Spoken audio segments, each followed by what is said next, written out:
परमेश्वर पिता का धन्यवाद करते हैं आज के दिन के लिए, जिसे उसने हमारे जीवन में जोड़ा है एक नया दिन करके, आज का दिन करके, और उस कारण से हम उसकी महिमा करते हैं, धन्यवाद करते हैं। पिछले साल परमेश्वर ने हमारी सहायता की। अब आज जबकि इस नए वर्ष में सन 2025 में हम पहला संडे है ये, और उसमें परमेश्वर की हम आराधना करना चाहते हैं, उसकी उपस्थिति में बैठना चाहते हैं। और परमेश्वर से हमने यही प्रार्थना की है कि जिस प्रकार से उसने पिछले वर्ष भर हमारी सहायता की, हमारी अगुवाई की पवित्र आत्मा के द्वारा, परमेश्वर के पवित्र जीवित सत्य मार्ग में चलने के लिए, उसके वचनों को समझने के लिए, इस वर्ष भी वो अवश्य हमारी सहायता करेंगे।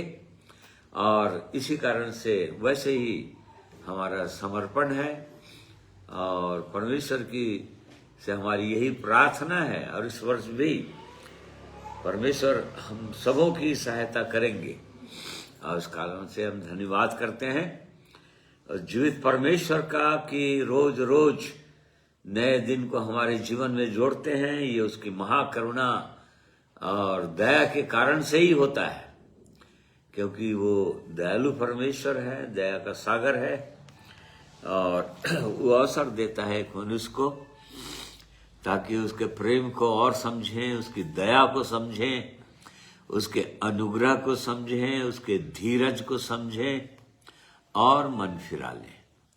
और इसलिए मैं धन्यवाद करता हूं आप लोगों का, जितने लोग मेरे साथ जुड़ रहे हैं आज के दिन में ऑनलाइन परमेश्वर के वचन को सुनने के लिए। परमेश्वर हम में से हर एक की सहायता अगुवाई करेंगे। आइए प्रार्थना करेंगे। प्रेमी परमेश्वर पिता, धन्यवाद करते हैं नए वर्ष में एक नया दिन आपने हमारे जीवन में जोड़ा, पहला रविवार दिया प्रभु, जिसमें हम आपकी आराधना करें और इसी तरह से पूरे वर्ष भर आपकी सहायता, आपकी अगुवाई हमको मिलने पाए। और इसलिए आज के दिन में हम अपने आप को, जीवनों को आपके हाथों में सौंप देते हैं।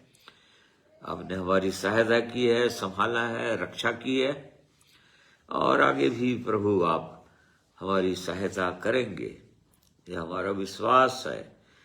धन्यवाद करते हैं आपकी महाकरुणा और दया के लिए, जो जीवन से भी उत्तम है।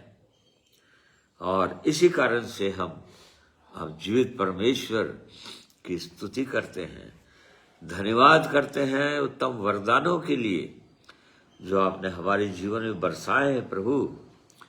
और पिछले वर्ष भर आपने बहुत सारी चीजों को सिखाया है इस आत्मिक जीवन में, और बहुत सारी ऐसी बातों को भी हमारे जीवन से निकालने में भी सहायता किया है प्रभु, जो आपकी इच्छा के विरोध में थे। और इस वर्ष हम हमारी और यही लालसा है प्रभु कि हम आपके नजदीक आए और आपको जाने, आप जीवित परमेश्वर को, और आपके समीप आ जाए, आपके समान बन जाए, प्रभु यीशु के समान बन जाए, उसकी समानता को और प्राप्त कर लें। यही हमारी हार्दिक इच्छा है महान परमेश्वर। इसलिए अपने आप को, जीवनों को आपके हाथों में सौंप देते हैं। आज की इस वातावरण के लिए धन्यवाद करते हैं, समय के लिए धन्यवाद करते हैं, और मीडिया के लिए धन्यवाद करते हैं जिसके माध्यम से हम आपके पवित्र वचन को अपने लोगों तक पहुंचा सकते हैं और लोग आशीषित हो सकते हैं। इसलिए प्यारे परमेश्वर, आज के दिन में जितने प्रिय लोग जुड़ते हैं आपके पवित्र वचन को सुनने के लिए, आपकी आराधना करने के लिए, स्तुति के गीतों को सुनने और गाने के लिए, हर एक को मैं आपके हाथों में सौंप देता हूं। और इस प्रार्थना को प्रभु यीशु के नाम में मांगते हैं, सुनिए, ग्रहण कीजिए, आमीन। आइए प्रभु की महिमा में कुछ गीतों को सुनेंगे।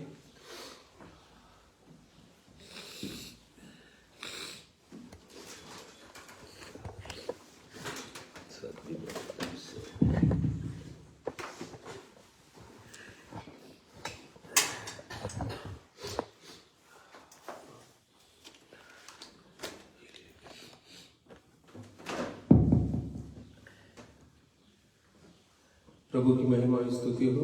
आप सबों को सलाम है मसीह की।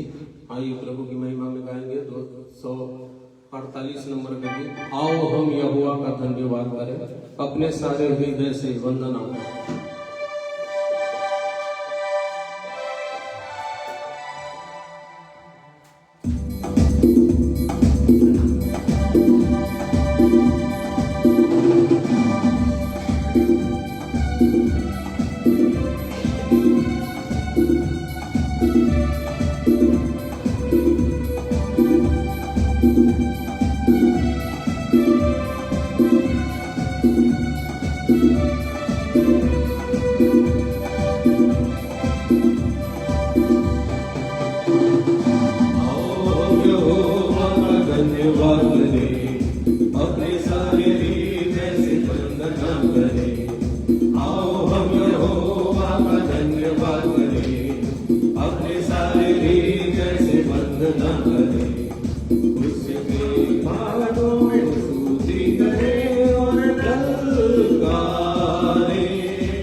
आइए प्रभु की महिमा में और एक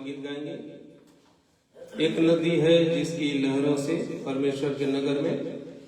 ये 238 नंबर का गीत है।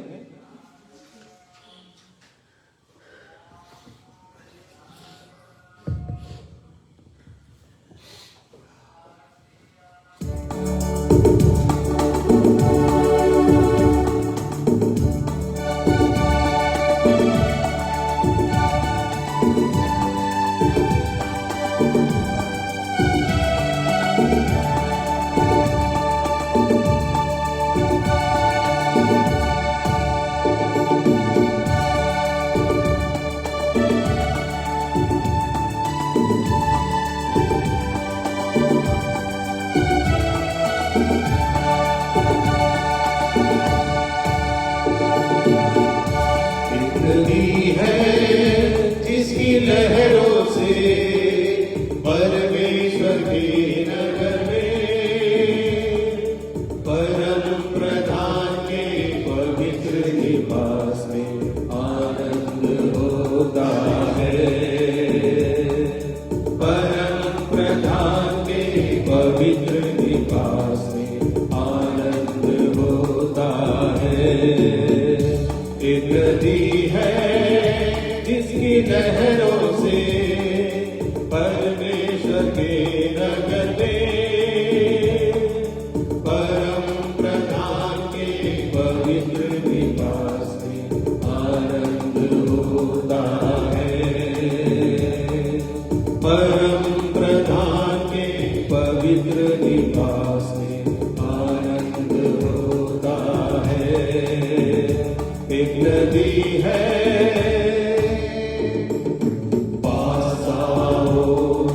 प्यासे लोगों, पानी के पास आओ,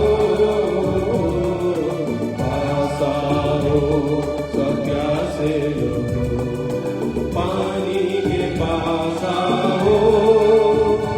जिसके पास रुपया ना हो, जिसके पास रुपया ना हो, तुम भी आकर मोल लो खाओ। एक नदी है जिसकी लहरों से परमेश्वर के नगर में, परम प्रधान के पवित्र निवास में आनंद होता है। परम प्रधान के पवित्र निवास में आनंद होता है। एक नदी है एक बार जो पी ले पानी, होगी ना उसकी हानि। एक बार जो पी ले पानी, होगी ना उसकी हानि। सोता बहे आनंद जीवन, सोता बहे जीवन के लिए उमड़ता रहे। एक नदी है जिसकी लहरों से परमेश्वर के नगर में,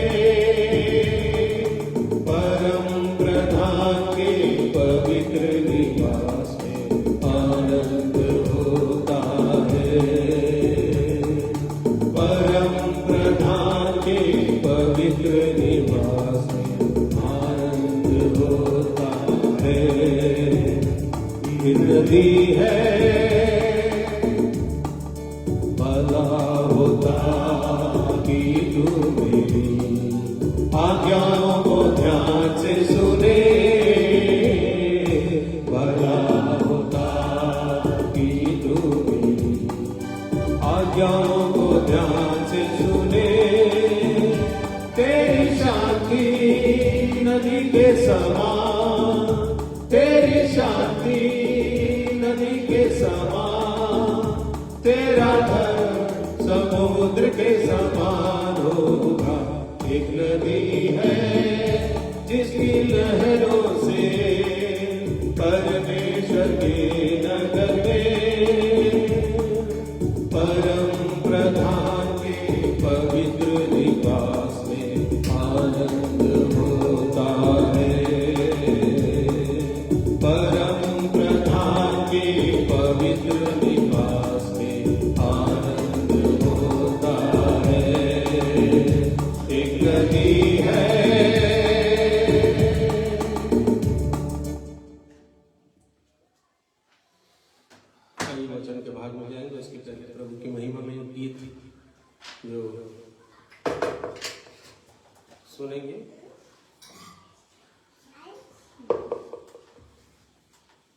गीत के जो भाव हैं प्रभु यीशु मसीह की माता मरियम की व्यथा के विषय में है, और बाकी दुनिया में जो लोग हैं उनसे एक प्रश्न है कि कोई ऐसा लोगों का संसार में जो लोग हैं उनका दिल बतला दो जिनको मेरे प्यारे बेटे ने तोड़ा है, या कोई ऐसा दोष बतलाओ जो उसने किया है, थोड़ा सा तो बता दो कि मेरे बेटे ने तुम्हारे मनुष्यों के बीच में कौन सा गलत कार्य किया है। और इस प्रकार से उसकी व्यथा को वर्णन कर रहे हैं। आइए इस गीत को हम लोग प्रभु की महिमा में सुनेंगे।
सच में परमेश्वर ने मनुष्यों से इतना प्रेम किया है कि उसने अपने इकलौते बेटे को क्रूस पर बलिदान किया। और उसका मेन जो मुख्य उद्देश्य था वो ये था कि जैसा कि यशायाह 53 उसका 12 पद में लिखा हुआ है, 10 पद में लिखा हुआ है कि वो अपना वंश देखना चाह रहा था, अर्थात अपने पुत्र प्रभु यीशु के भाइयों और बहनों को देखना चाह रहा था। और इसी कारण से उसको क्रूस पर बलिदान करना पड़ा, उसको क्रूस पर कुचलना पड़ा, उसका लहू बहाना पड़ा, जिससे कि वो अपने वंश को देख पाए, अपने पुत्र और पुत्रियों को देख पाए। और इसलिए हम परमेश्वर का हम धन्यवाद करते हैं उसके महान प्रेम के लिए। वो हमारा अद्भुत महान परमेश्वर है और इसलिए उसकी महिमा तारीफ बड़ाई हो। और आइए आज के वचन को में हम जाएंगे और आज का वचन अनुपम बोलेगा, वो अनुपम रखेगा, शेयर करेगा। तो मेरे को सर्दी बहुत ज्यादा है आज।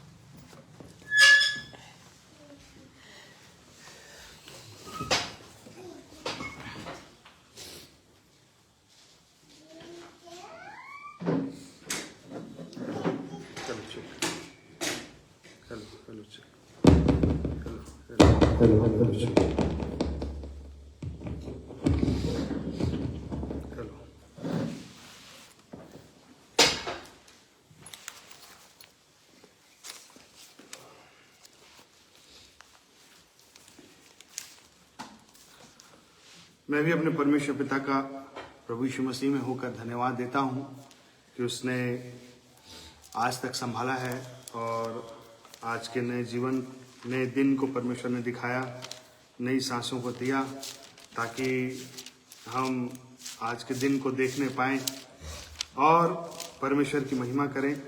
इसलिए मैं परमेश्वर पिता का धन्यवाद देता हूँ।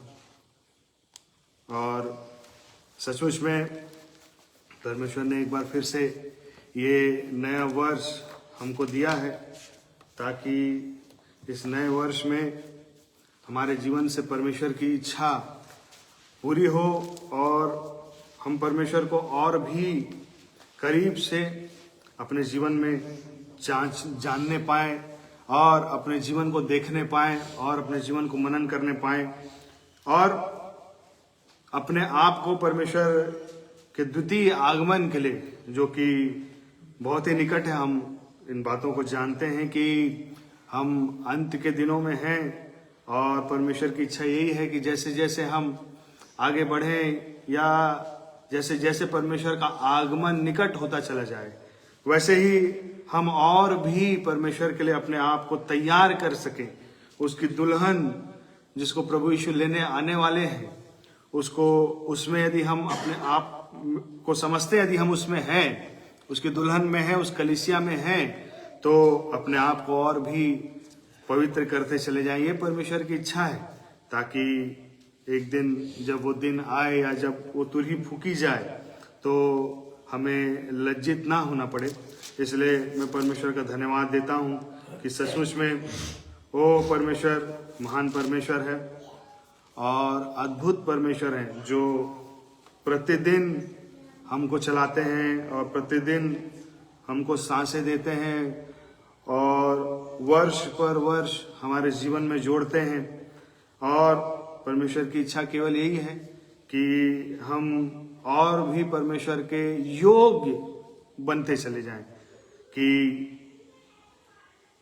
जहां पे परमेश्वर ने हमको ले जाने की प्रतिज्ञा की है, वो स्वर्गीय देश जहां पे परमेश्वर चाहते हैं कि हम जाएं या अनंत में परमेश्वर के साथ वास करें, वहां पर रहने के योग्य इस संसार में शरीर में रहते हुए बने, ताकि एक दिन जब वो समय आए तो हम वहां पर जा सकें और परमेश्वर के साथ अनंत में निवास कर सकें। इसलिए मैं परमेश्वर पिता का धन्यवाद देता हूँ, महान परमेश्वर के प्रेम के लिए धन्यवाद देता हूँ और सारी महिमा सारा आदर परमेश्वर को देता हूँ। और आइए आज के मनन के लिए हम निकालेंगे दानियल की किताब और उसके 9वें अध्याय में यहाँ पर हम कुछ बातों को देखेंगे। दानियल की किताब 9 अध्याय और कुछ वचनों को हम यहाँ पढ़ लेंगे। यहाँ पर दानियल उसका 9 अध्याय और उसका 23 पद, या एक मिनट, इसका 20 पद से पढ़ लीजिए, 20 से 23 पद तक। दानियल 9 उसका 20 से 23 पद तक।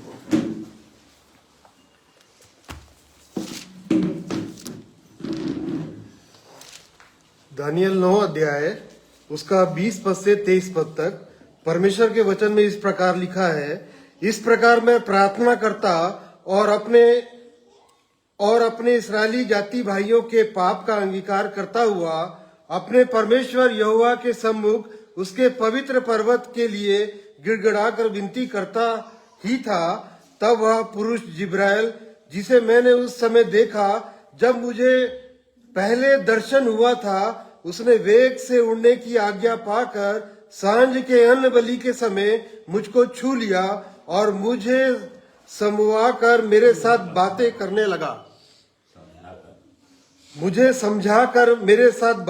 लगा। उसने मुझसे कहा, हे दानियल, मैं तुझे बुद्धि और प्रवीणता देने को अभी निकल आया हूँ। जब तू गिड़गिड़ा कर विनती करने लगा तब ही इसकी आज्ञा निकली, इसलिए मैं तुझे बताने आया हूँ, क्योंकि तू अति प्रिय ठहरा है। इसलिए उस विषय को समझ ले और दर्शन की बात का अर्थ जान ले। परमेश्वर के अति पवित्र वचन के लिए धन्यवाद देते हैं। आइए छोटी सी प्रार्थना करेंगे। धन्यवाद धन्यवाद धन्यवाद महान परमेश्वर पिता, प्रभु यीशु मसीह में होकर एक बार फिर से आपके चरणों में आते हैं। प्यारे प्रभु, धन्यवाद देते हैं आज के इस सुंदर दिन के लिए, जिसे आपने अपनी बड़ी दया और बड़ी करुणा में हम सबों को दिखाया है। परमेश्वर पिता, मैं आपका धन्यवाद देता हूँ प्रभु। हाँ परमेश्वर पिता, आपके इस पवित्र वचन के लिए धन्यवाद देता हूँ। हाँ प्रभु जी, प्यारे परमेश्वर, आज हमारी सहायता कीजिए। आपका वचन कहता है, जहाँ कहीं आपका ये वचन खुलता है वहाँ प्रकाश हो जाता है। हाँ प्रभु, आज हम से हर एक से बात कीजिए, आपके वचन को आशीषित कीजिए। परमेश्वर पिता, मेरी भी सहायता कीजिए पिता। मैं जानता हूँ कि मैं कुछ भी नहीं हूँ परमेश्वर पिता, मैं कुछ भी नहीं हूँ। मैं आपकी सहायता बिना में परमेश्वर पिता एक शब्द भी नहीं बोल सकता। पवित्र आत्मा परमेश्वर, आप मेरी सहायता कीजिए। आप मुझ में से होकर बोलिए प्रभु, ताकि परमेश्वर आपकी इच्छा को हम इस वचन के द्वारा आज समझने पाएं प्यारे प्रभु, और अपने जीवन को देखने पाएं, जांचने पाएं। पिता, आप मेरी सहायता कीजिए, हम में से हर एक की सहायता कीजिए। धन्यवाद देता हूँ, आपने प्रार्थना सुना है। विनती प्रभु यीशु के नाम से मांगते हैं, सुनिए हम ग्रहण करें। यहाँ पर जब हम देखते हैं तो यहाँ पर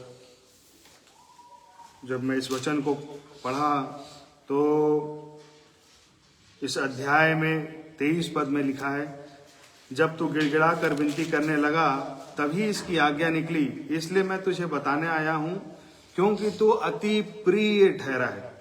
जब मैं इस वचन को पढ़ रहा था तो मैं यहाँ पे ठहर गया और अपने जीवन के विषय में मैं विचार करने लगा या मनन करने लगा। दानियल के विषय में यहाँ पर स्वर्ग से आज्ञा निकली और यहाँ पे लिखा है जिस प्रकार से स्वर्गदूत भेजा गया, जिब्राइल स्वर्गदूत भेजा गया उसको बताने के लिए कि तू परमेश्वर के सन्मुख अति प्रिय ठहरा है। और इसी के आगे जब आप 10वें अध्याय में जाएंगे तो यहाँ पर भी देखने मिलता है कि 2 बार 11 पद में यदि आप पढ़ेंगे तो वहां पर भी लिखा है, और वैसे ही 18 पद और 19 पद में जब आप पढ़ेंगे तो यहाँ पर भी 2 बार स्वर्गदूत ने इस बात को बोला कि तू अति प्रिय ठहरा है। तब उसने यहाँ पे 10 का 11 पद में इस प्रकार से लिखा है, तब उसने मुझसे कहा, हे दानियल, हे अति प्रिय पुरुष। और वैसे ही देखिए 18 पद में भी यहाँ पे लिखा है कि जब मनुष्य के छूकर मेरा हियाव बंधाया तब उसने कहा, हे अति प्रिय पुरुष। तो यहाँ पर हम देखते हैं कि इतने बार 3 बार इस 2 अध्याय के अंदर में आया है दानियल के लिए कि अति प्रिय पुरुष। जब मैं इन वचनों को विचार कर रहा था तो मैं अपने विषय में सोचने लगा कि मेरे विषय में या हम सबों को इस पर विचार अवश्य करना चाहिए कि मेरे विषय में परमेश्वर क्या बोलेंगे। यहाँ पर हमने देखा कि दानियल के विषय में परमेश्वर ने कहा, हे अति प्रिय पुरुष, क्या मेरे विषय में परमेश्वर आज ऐसा कह सकते हैं? इसको आज हमको अपने जीवन में मनन करना चाहिए और विचार करना चाहिए अवश्य ही कि मेरे विषय में परमेश्वर की सोच क्या है, या परमेश्वर यदि मेरे विषय में कहना चाहें तो आज क्या कहेंगे। और आज हम थोड़ा देर देखेंगे कि क्यों परमेश्वर ने दानियल के विषय में ये कहा, हे अति प्रिय पुरुष। क्यों इस परमेश्वर को क्यों ये आज्ञा निकली स्वर्ग से? क्या उसके जीवन में ऐसा परमेश्वर ने देखा जिससे आज हम सीख सकते हैं? आज उसी को थोड़ा देर मनन करेंगे और देखना, अपने जीवन को देखने का प्रयास करेंगे।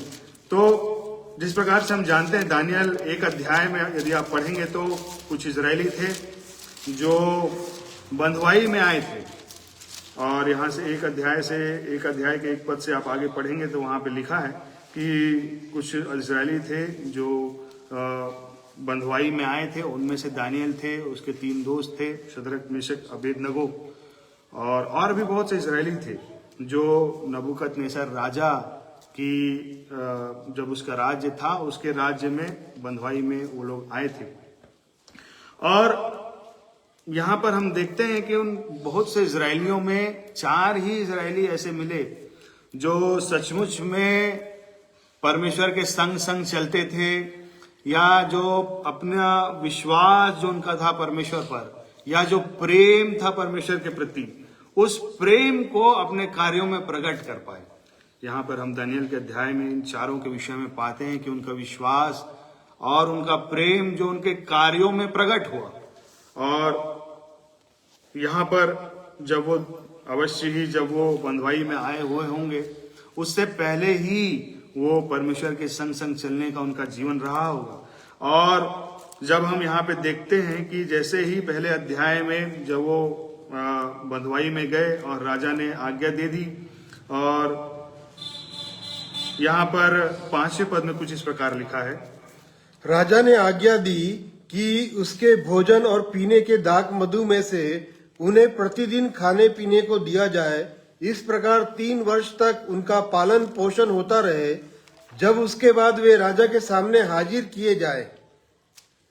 उनमें यहूदा की संतान से चुने हुए दानियल, हनन्याह, मिशाएल और अर्जिया नामक यहूदी थे। खोजों के प्रधान ने उनके दूसरे नाम रखे, अर्थात दानियल का नाम उसने बेलशस्सर, हनन्याह का शद्रक, मिशाएल का मेशक और अजर्याह का अबेदनगो रखा। हाँ, तो यहाँ पे हम देखते हैं कि यहाँ पे जो राजा था उसने आज्ञा निकाली थी कि राजा के भोजन में से खाने को दिया जाए और राजा के पीने के दाख मधु में से उनको दिया जाए।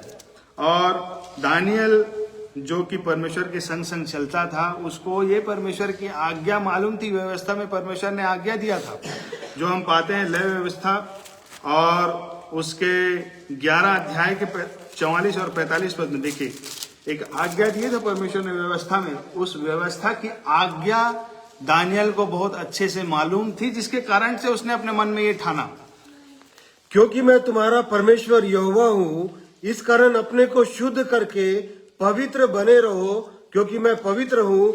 इसलिए तुम किसी प्रकार के रेंगने वाले जंतु के द्वारा जो पृथ्वी पर चलता है अपने आप को अशुद्ध ना करना, क्योंकि मैं वह यहोवा हूँ जो तुम्हें मिस्र देश से इसलिए निकाल लाया हूँ कि तुम्हारा परमेश्वर ठहरूं।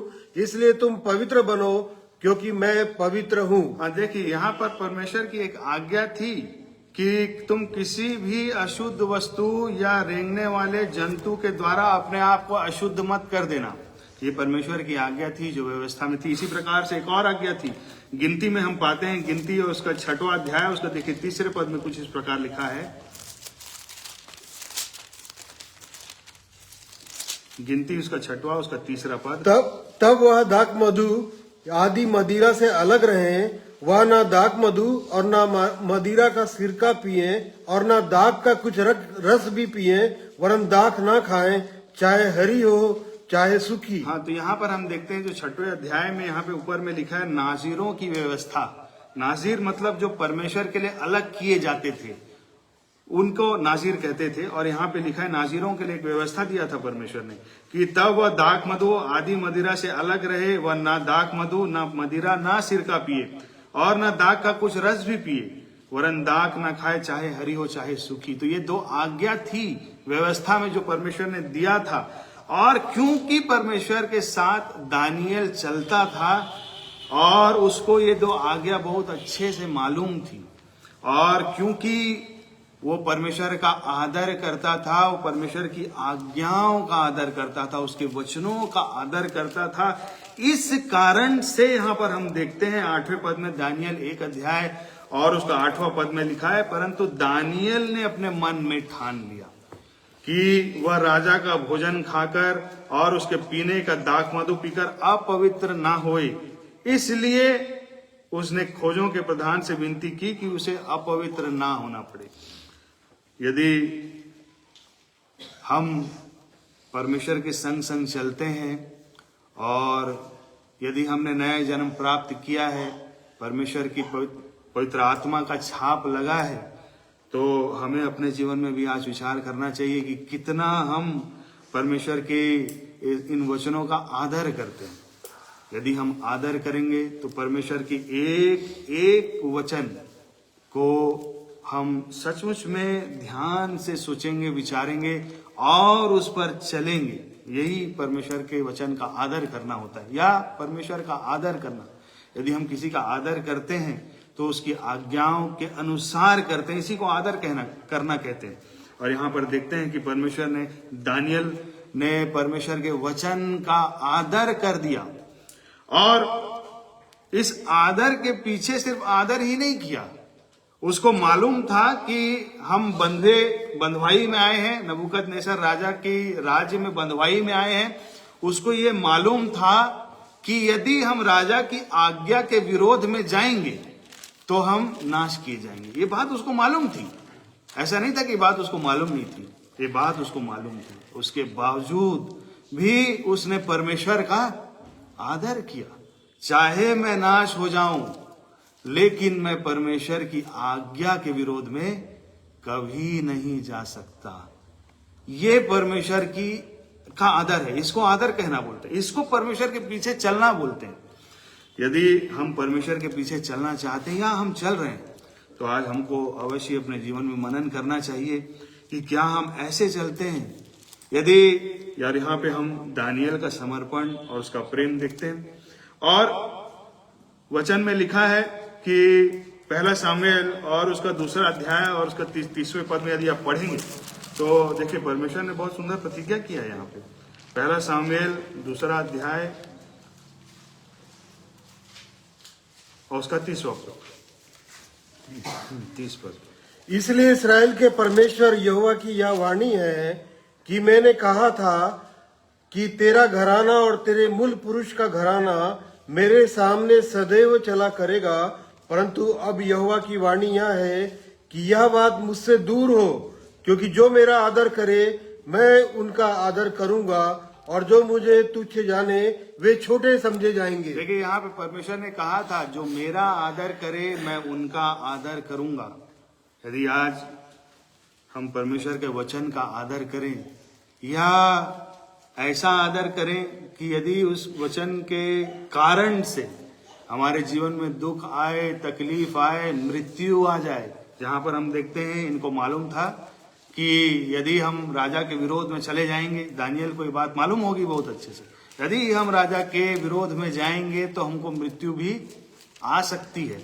लेकिन इसके सामने जो चुनाव था, उसने चुनाव में परमेश्वर को चुन लिया कि चाहे कुछ भी हो जाए, यदि मुझको मरना भी पड़ जाए तो भी मैं अपने आप को किसी रीति से पवित्र नहीं करूंगा। और जब ऐसा हम यदि आदर करने लगे परमेश्वर का, तो परमेश्वर ने, जैसा हमने वचन में पढ़ा, जो मेरा आदर करेगा मैं उसका आदर करूंगा। और परमेश्वर ने तुरंत एक काम किया। यहाँ पे परमेश्वर का हम कार्य भी देखते हैं, जब हम परमेश्वर के प्रति ऐसा समर्पण दिखा दें, हे परमेश्वर, चाहे मुझे कुछ भी हो जाए, मैं इस जीवन को किसी कीमत पे अपने जीवन के द्वारा आपको दुखी नहीं कर सकता। और यहाँ पर देखते हैं कि तुरंत ही परमेश्वर ने खोजों के प्रधान में ये बात को डाल दिया, दया को डाल दिया। और हम देखते हैं आगे, यहाँ पे लिखा है 9 पद में, परमेश्वर ने खोजों के प्रधान के मन में दानियल के प्रति कृपा और दया भर दी। दानियल के प्रति कृपा और दया भर दी। कब भरी? जब उसने अपना विश्वास को प्रकट कर दिया। ऐसा विश्वास, जैसे इसलिए वचन में लिखा है, याकूब 2 अध्याय के 17-30 पद में लिखा है, विश्वास कर्म बिना मरा हुआ है। यदि हमारे पास में यदि विश्वास है और यदि वो हमारे कार्यों में प्रकट नहीं होता है, तो वो विश्वास मरा हुआ है। उसी अध्याय में लिखा है, ऐसा विश्वास किसी का उद्धार नहीं करा सकता। और हम देखते हैं जैसा ही ये विश्वास उसने प्रकट किया, परमेश्वर वहां पे कार्य करना शुरू कर दिए। और खोजों के प्रधान में परमेश्वर ने दया को डाल दिया। और आगे जाते हैं और आगे हम पढ़ते हैं, इसमें लिखा है कि वो कहने लगे कि हमको साग पात ही भोजन दिया जाए, सादा भोजन दिया जाए, 10 दिन तक तो हमको जांच, और उसके बाद 10 दिन के बाद फिर देखना। और वैसा ही उसने किया। और यहाँ पर 16 पद में देखिए, 15 और 16 पद में, 10 दिन के बाद उनके मुंह राजा के भोजन खाने वाले सब जवानों से अधिक अच्छे और चिकने दिखाई पड़े। तब वह मुखिया उनका भोजन और उनके पीने के लिए ठहराया हुआ दाख मधु दोनों छुड़ाकर उनको साग पात देने लगा। हाँ, ऐसा हुआ। और उसके बाद देखिए 17 पद में कुछ काम हुआ। यहाँ पर परमेश्वर ने उन चारों जवानों को सब शास्त्रों और सब प्रकार की विद्याओं में बुद्धिमानी और प्रवीणता दी। और दानियल सब प्रकार के दर्शन और स्वप्न के अर्थ का ज्ञानी हो गया। तो यहाँ पर देखते हैं कि परमेश्वर ने सुंदर आशीष दे दिया इनको। यहाँ पर पहले 2 पद में यदि आप देखेंगे तो राजा की आज्ञा थी कि उनको सब प्रकार के शस्त्रों की वो दिया जाए, और वो कसदियों के शास्त्र और भाषा की शिक्षा दी जाए। ये इनको बोला था, 3 साल तक ये करना था। और यहाँ पे देखते हैं परमेश्वर ने ये काम स्वयं कर दिया। और उनको यहाँ पे लिखा है, परमेश्वर ने उन 4 जवानों को और सब शास्त्रों, सब प्रकार की विद्याओं में बुद्धिमानी और प्रवीणता दे दी। और दानियल सब प्रकार के दर्शन और स्वप्न के अर्थ का ज्ञानी हो गया, लिखा है। स्वयं परमेश्वर ने ये काम कर दिया। स्वयं परमेश्वर ने उनको बुद्धि दे दी। स्वयं परमेश्वर ने उनको प्रवीणता दे दी। और यदि आज हम भी यदि चाहते हैं बुद्धि पाना, प्रवीणता पाना, समझ पाना, परमेश्वर के संग संग चलना, तो हमको भी ऐसे ही विश्वास की आवश्यकता है। आज हमको अपने विश्वास को जांचने की आवश्यकता है। क्या मेरे पास में ऐसा विश्वास है? और यही कारण है कि हम आगे जाके देखते हैं 9वें अध्याय में, जिसे हमने पढ़ा, कि दानियल के विषय में आज्ञा निकल गई, स्वर्ग से आज्ञा निकल गई, और जिब्राइल स्वर्गदूत को भेजा गया ये बताने के लिए कि तू अति प्रिय ठहरा है परमेश्वर के सम्मुख। कितनी अद्भुत और धन्य बात है यदि कोई मनुष्य के लिए स्वर्ग से आज्ञा निकले और उसको बताने के लिए भेजा जाए कि तू अति प्रिय ठहर गया है परमेश्वर के सम्मुख। तो कोई यूं ही परमेश्वर के सम्मुख अति प्रिय नहीं ठहर जाता। जैसे बोलते हैं, कुछ पाने के लिए कुछ खोना पड़ता है, ये संसार में एक कहावत चलती है। तो ऐसे ही कोई स्वर्ग से आज्ञा कभी नहीं निकलेगी किसी के लिए कि तू अति प्रिय ठहर गया है। उसके पीछे उसका समर्पण है, उसके पीछे उसका त्याग है। परमेश्वर के लोग जिसके विषय में परमेश्वर ने वचन के अंदर में गवाहियां दी, अब्राहम के विषय में गवाही दी, दाऊद के विषय में गवाही दी, यूसुफ के विषय में परमेश्वर ने बोला, ये ऐसे ही नहीं बोला। उनके पीछे उनका समर्पण था, उनका त्याग था, परमेश्वर के संग संग चलने का जीवन था, उनका विश्वास उनके कार्यों में प्रकट होता था। और यही कारण है कि यहाँ पर हम देखते हैं दानियल का विश्वास। और उसके बाद में ये लोग पहली परीक्षा में पास हो गए, दानियल और उसके दोस्त आगे जाके, और भी परीक्षाएं इनके जीवन में आई, परंतु ये स्थिर रहे। इतने इजरायलियों में केवल 4 ही जने थे जो खरे निकल पाए। आज हमको भी जांचना चाहिए। बहुत से लोग हैं जिनको परमेश्वर बुला रहे हैं, परंतु उनमें से क्या मेरा विश्वास अलग है?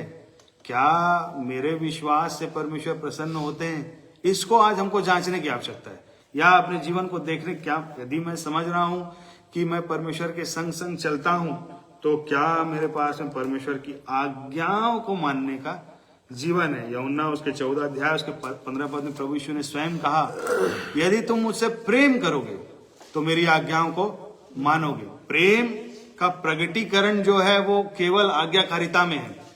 यदि हम कहते हैं कि हमने परमेश्वर को जाना है और हम परमेश्वर से प्रेम रखते हैं, तो हम उसकी एक एक आज्ञाओं का आदर करेंगे। जिस प्रकार से हमने देखा कि दानियल ने परमेश्वर की आज्ञाओं का आदर किया। उसको मालूम था विपरीत परिस्थिति में कुछ भी हो सकता है, मेरे प्राण भी जा सकते हैं, और इस स्थिति में यदि हम परमेश्वर से प्रेम करें कि नहीं प्रभु, चाहे मरना पड़े तो मरना पड़े, लेकिन इस सत्य वचन से या ये सत्य जीवन से या आपकी आत्मा के खिलाफ मैं विश्वासघात नहीं करूंगा, फिर चाहे मेरा प्राण भी चला जाए।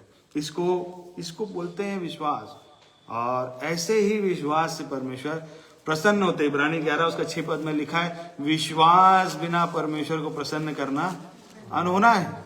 तो यहाँ पर हम देखते हैं कि अवश्य ही दानियल के जीवन से परमेश्वर प्रसन्न हो गए और ये आज्ञा निकल गई, हे अति प्रिय पुरुष, तू अति प्रिय ठहरा है। पर इंग्लिश में लिखा है ग्रेटली बिलवड, मतलब तू बहुतायत से परमेश्वर के सन्मुख प्रेमी ठहरा है। और सचमुच में हमको भी ये लालसा या हमारी अभिलाषा होनी चाहिए कि परमेश्वर मेरे विषय में भी ये बात कहने पाए, ग्रेटली बिलीवर्ड, हे अति प्रिय पुरुष, तू अति प्रिय ठहर गया है। और परमेश्वर हम सब की सहायता करे कि हमारे अंदर ये अभिलाषा हो। इस नए साल में जब हम प्रवेश किए हैं, तो इस साल भर हमारी ये प्रार्थना हो परमेश्वर कि हे प्रभु, आपके सन्मुख मैं भी एक दिन अति प्रिय ठहरने पाऊं, पिता ऐसा मेरा जीवन हो जाए। और यहाँ पर हम देखते हैं कि राजा का भोजन के विषय में यहाँ पर दानियल और उसके राजा ने आज्ञा निकाली थी, और ये तो राजा का भोजन हुआ। और हम नए नियम में पाते हैं, यूहन्ना उसके 4 अध्याय और उसके 34 पद में देखिए कुछ इस प्रकार लिखा है। प्रभु यीशु मसीह का भोजन के विषय में लिखा है, यूहन्ना उसका 4 अध्याय और उसका 34 पद में। यीशु ने उनसे कहा, मेरा भोजन यह है कि अपने भेजने वालों की इच्छा के अनुसार चलूं और उसका काम पूरा करूं। ये देखिए प्रभु यीशु मसीह का भोजन, यहाँ पर हमने राजा का भोजन देखा, और यहाँ पे लिखा है प्रभु यीशु का भोजन। हम सबों को परमेश्वर ने बुलाया है, प्रभु यीशु ने बुलाया है, और यहाँ पे लिखा है यदि हम उसके पीछे पीछे चलते हैं, प्रभु यीशु के पीछे यदि हम चल रहे हैं, या हम समझ रहे हैं कि हम प्रभु यीशु के पीछे चल रहे हैं, तो क्या प्रभु यीशु का भोजन भी मेरा भोजन है? इसको आज हमको जांचने की आवश्यकता है। यहाँ पे प्रभु यीशु ने कहा, मेरा भोजन क्या है? अपने भेजने वाले की इच्छा को पूरी करूं और अपने भेजने वाले की इच्छा के अनुसार चलूं और उसका काम पूरा करूं। आज हमको भी जांचने की आवश्यकता है, क्या ये भोजन मेरे पास भी है? क्या इस भोजन के अनुसार मैं चलता हूं? क्या मेरा भेजने वाला परमेश्वर या जिसने मुझे चुना है, जिसने मुझे अपने पास बुलाया है, क्या ये भोजन मेरे पास में है कि मैं उस भेजने वाले की या चुनने वाले की इच्छा के अनुसार चल रहा हूं, या उसका कार्य मेरे जीवन से पूरा हो रहा है कि नहीं हो रहा है? यदि नहीं हो रहा है तो कहीं ना कहीं संसार का भोजन, राजा के भोजन के साथ में सहभागिता हमारी है। या तो हम राजा के भोजन के साथ में है, राजा का भोजन कहने का मतलब संसारिकता या शरीर का जीवन, संसार का जीवन, मिलावट का जीवन। यदि संसार के साथ हैं तो राजा के भोजन में, और यदि ये भोजन हमारे पास में, जिसके विषय में प्रभु यीशु ने कहा कि मेरा भोजन यह है कि अपने भेजने वाले की इच्छा पूरी करूं और उसकी इच्छा के अनुसार मैं चलूं, तो क्या मेरे पास में ये जीवन है? आज हमको इसको जांचने की आवश्यकता है। क्या मैं परमेश्वर के संग संग चलता हूं? क्या एक एक उसकी आज्ञा को पूरा करने का मेरे पास में जीवन है? क्या परमेश्वर की इच्छा मेरे जीवन से पूरी होती है? इसको आज हमको जांचना चाहिए, हमें से हर एक को जांचना चाहिए, क्योंकि यही परमेश्वर की भी इच्छा है आज मेरे और आपके लिए कि हम अपने जीवन को जांचें, ताकि एक दिन हमारे साथ में धोखा ना हो और हम सचमुच में एक दिन योग्य ठहरे वो परमेश्वर के सम्मुख। और इसको हमको जांचना ही चाहिए कि क्या मेरे पास में परमेश्वर की इच्छा को पूरा करने का जीवन है या नहीं है। क्या सचमुच में मैं उसकी आज्ञाओं पर चलता हूं, और चलता हूं तो पूरी खराई के साथ। परमेश्वर के वचन में लिखा है, नीति वचन उसका 11 अध्याय उसका 20 पद। देखिए यहाँ पे कुछ इस प्रकार लिखा है, नीति वचन और उसका 11 अध्याय और उसका 20 पद। जो मन के टेढ़े हैं उससे यहोवा को घृणा आती है, परंतु वह खरी चाल वालों से प्रसन्न होता है। परंतु वह खरी चाल वालों से प्रसन्न होता है, लिखा है। यदि हमारे पास में खराई का जीवन है, खराई का जीवन, एकदम खराई का जीवन, तो यहाँ पर लिखा है कि परमेश्वर खरी चाल वालों से प्रसन्न होता है। और उसी प्रकार 12 और उसका 20 पद में देखिए क्या लिखा है। बुरी युक्ति करने वालों के मन में छल रहता है, परंतु मेल की युक्ति करने वालों को आनंद होता है। 22 पद। झूठों से यहोवा को घृणा आती है, परंतु जो विश्वास से काम करते हैं उनसे वह प्रसन्न होता है। झूठों से परमेश्वर घृणा करता है, परंतु जो विश्वास से काम करता है उससे वो प्रसन्न होता है। वो कैसा विश्वास? जो कार्यों में प्रकट हो। ऐसा विश्वास यदि कोई अपने जीवन से दिखाए तो परमेश्वर का वचन कहता है कि वो विश्वास से जो काम करते हैं उनसे प्रसन्न होता हूं। जो खराई से चलते हैं उनसे प्रसन्न होता हूं, लिखा है। तो आज हमको भी जांचना चाहिए कि हम कहीं संसारिक भोजन तो नहीं कर रहे हैं, या कहीं मिलावट का भोजन तो हम नहीं करते। थोड़ा सा संसार में, थोड़ा सा परमेश्वर के साथ, कहीं ऐसा हमारा जीवन तो नहीं है। इसको आज हमको जांचने की आवश्यकता है, क्योंकि अंत में इसका कुछ फल मिलने वाला नहीं। परमेश्वर ने आज हमको अवसर दिया है, हर दिन हमको अवसर दे रहे हैं कि हम अपने जीवन को जांच लें कि मैं क्या भोजन कर रहा हूं। क्या राजा का भोजन तो नहीं कर रहा, या मिलावट का भोजन तो नहीं कर रहा, थोड़ा सा इधर थोड़ा सा उधर। जब परिस्थिति आती है, जब विपरीत परिस्थिति आती है, तो संसार के साथ समझौता, और फिर थोड़ा सा परमेश्वर के साथ, थोड़ा संसार के साथ, कहीं ऐसा मिलावट का जीवन तो हमारा नहीं है। इसको आज हमको जांचने की आवश्यकता है। और यदि ऐसा है तो देखिए वचन में लिखा है, याकूब और उसका 4 अध्याय और उसका 4 पद में कुछ बातें लिखी हैं। हे व्यभिचारिणियों, क्या तुम नहीं जानती कि संसार से मित्रता करनी परमेश्वर से बैर करना है? अतः जो कोई संसार का मित्र होना चाहता है वह अपने आप को परमेश्वर का बैरी बनाता है। हाँ, यदि यहाँ पे लिखा है, हे व्यभिचारिणियों, क्या तुम नहीं जानते कि संसार से मित्रता परमेश्वर से बैर करना है।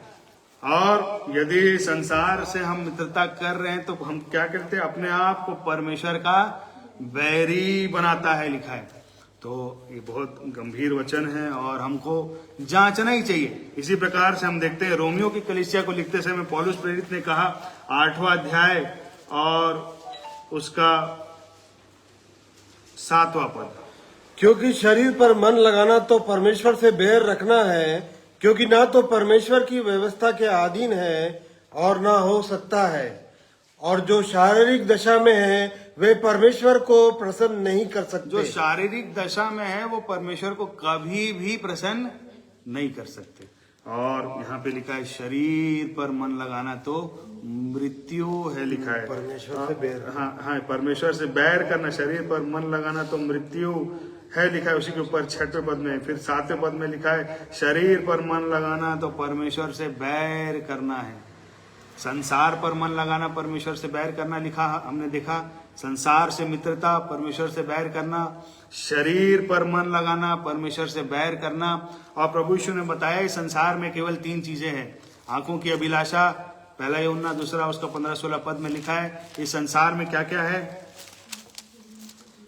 तुम न संसार से न संसार में की वस्तुओं से प्रेम रखो। यदि कोई संसार से प्रेम रखता है तो उसमें पिता का प्रेम नहीं है, क्योंकि जो कुछ संसार में है अर्थात शरीर की अभिलाषा और आंखों की अभिलाषा और जीविका का घमंड, वह पिता की ओर से नहीं परंतु संसार ही की ओर से है। आंखों की अभिलाषा, शरीर की अभिलाषा, जीविका का घमंड, ये संसार की ओर से है। और यदि हमारा मन इसमें लगा हुआ है तो कहीं ना कहीं हमको जांचना चाहिए अपने जीवन में कि कहीं हमने परमेश्वर को अपना बैरी तो नहीं बना लिया। और फिर भी हमें लग रहा है कि यदि हम परमेश्वर के साथ चल रहे हैं तो एक दिन कहीं हमारे साथ में धोखा ना हो जाए। इसीलिए परमेश्वर ने ये समय हमको दिया है कि हम बड़े गंभीर होकर, वचन में लिखा है, पौलुस प्रेरित ने कहा कलीसियाओं को कि भक्ति का भेद गंभीर है। ये जीवन गंभीर जीवन है। इस पर यदि ये जीवन हमको मिला है तो हजारों लाखों में से परमेश्वर चुन चुन कर आज ये जीवन दे रहे हैं। और हमको ये जांचना चाहिए कि कहीं हम इस जीवन को ये ऐसे ही तो नहीं ले लिए, हल्के में तो नहीं ले लिए एकदम। परमेश्वर के वचनों को या परमेश्वर की आज्ञाओं को कहीं एकदम हल्के में तो नहीं ले लिए। और यदि हल्के में ले रहे हैं मेरे प्रियो तो याद रखिएगा, वचन में लिखा है, नीति वचन उसका 29 अध्याय और उसका 3 पद, देखिए क्या लिखा है। नीति वचन उसका 29 अध्याय और उसका 3 पद। जो पुरुष बुद्धि से प्रीति रखता है अपने पिता को आनंदित करता है, परंतु वेश्याओं की संगति करने वाला धन को उड़ा देता है। वेश्याओं की संगति अर्थात संसार के साथ संगति, शरीर में मन या संसार में मन लगाने वाला व्यक्ति, यहाँ पे लिखा है जो वेश्याओं की संगति करता है धन को उड़ा देता है। परमेश्वर ने जो स्वर्गीय धन दिया है वो समाप्त हो जाता है। धीरे धीरे करके जो धन परमेश्वर ने दिया, स्वर्गीय धन दिया, वो धन धीरे धीरे करके समाप्त हो जाएगा। और इसीलिए हमको अपने जीवन में बड़ी गंभीरता से जांचना ही चाहिए कि क्या मेरे पास में परमेश्वर के संग संग सचमुच में उसकी आज्ञाओं को पूरा करने का जीवन है। या हमको आज जांचना चाहिए कि कहाँ कहाँ हमारा मन लगा है, क्या वो परमेश्वर की इच्छा के अनुसार है। जो हम कार्य संसार में करते हैं या जिसमें हम अपने आप को इन्वॉल्व किए हुए हैं, क्या वो परमेश्वर की इच्छा में है, क्या वो वचन के अनुसार है, क्या सचमुच में मेरे जीवन से परमेश्वर की महिमा प्रकट होती है। इसको आज हमको जांचना ही चाहिए।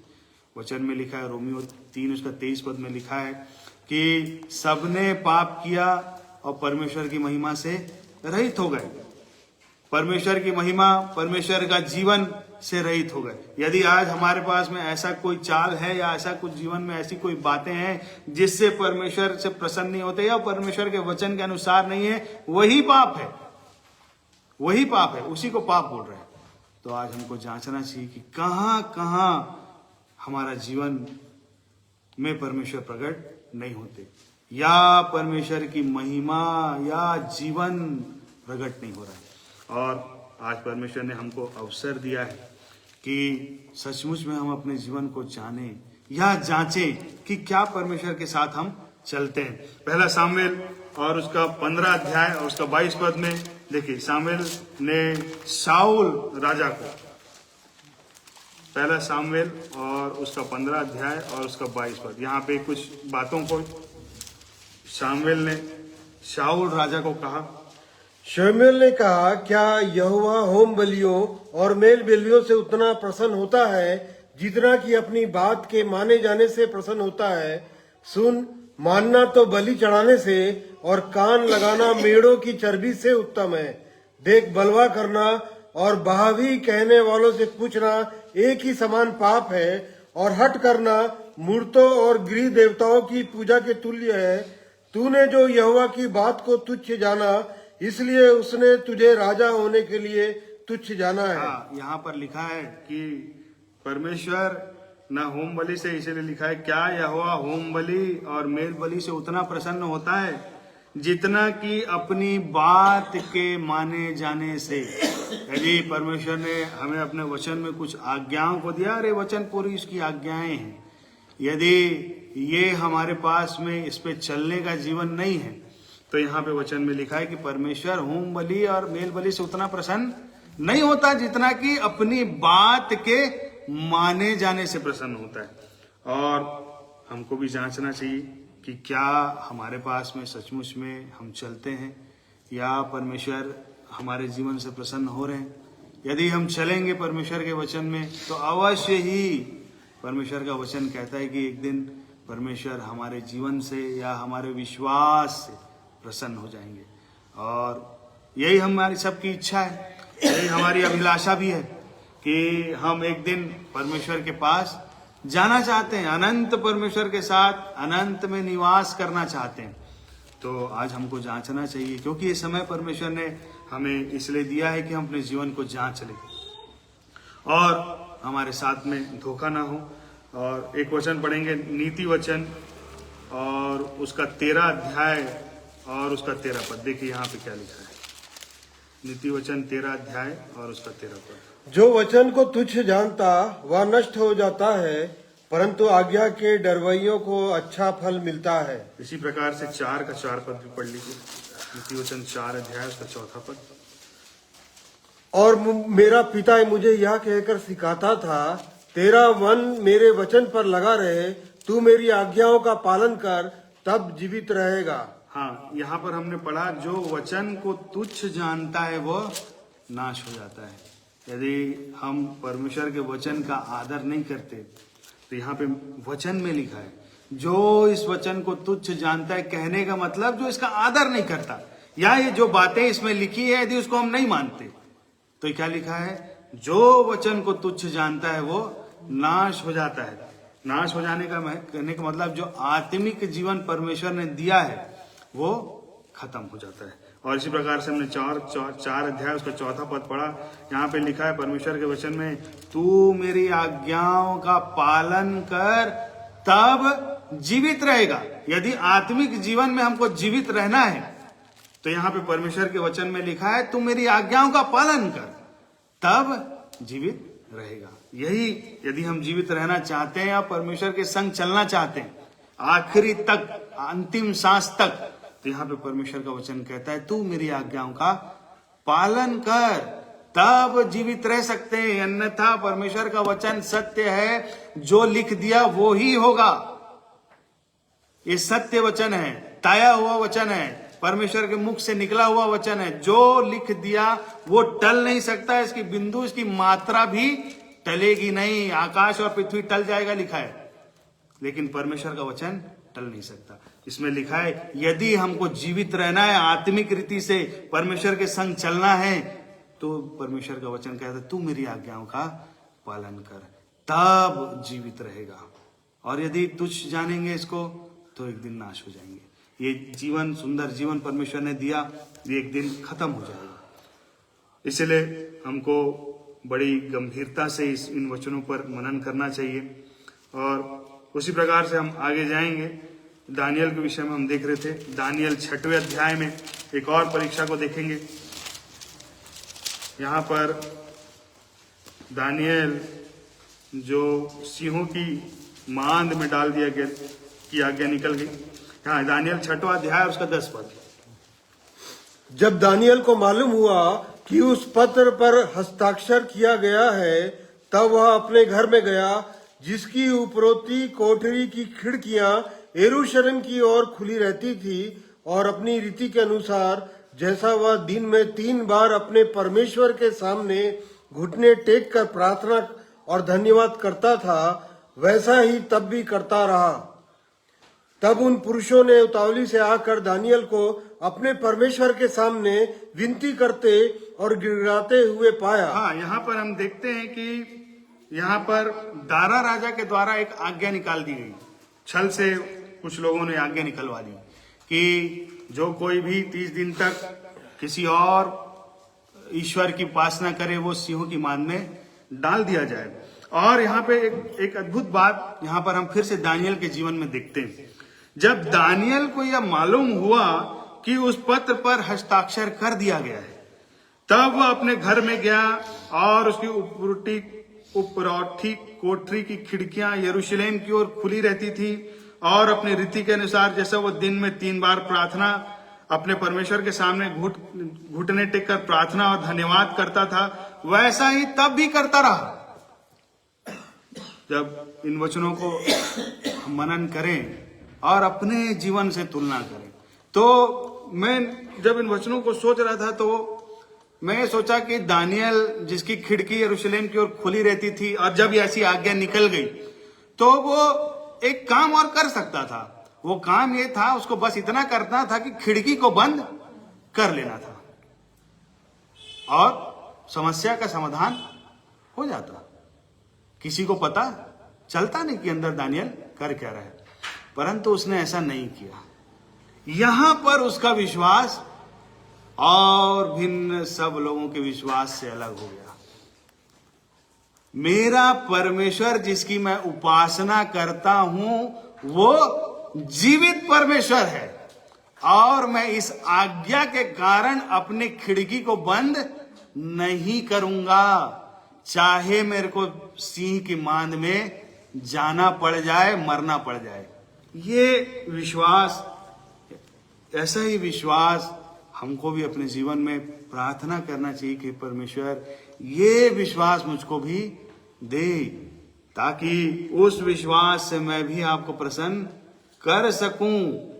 और सचमुच में बहुत सुंदर विश्वास यहाँ पर देखते हैं, और यही कारण है कि आगे जाकर स्वर्ग में आज्ञा निकाल दी गई कि जाकर दानियल को बता दो, जिब्राइल स्वर्गदूत को भेजा गया कि तू अति प्रिय ठहर गया है, तो अपने विश्वास से परमेश्वर को प्रसन्न कर दिया है, जिसने अपना सब कुछ दांव पे लगा दिया। नहीं, परमेश्वर मरना पड़े तो मरूंगा।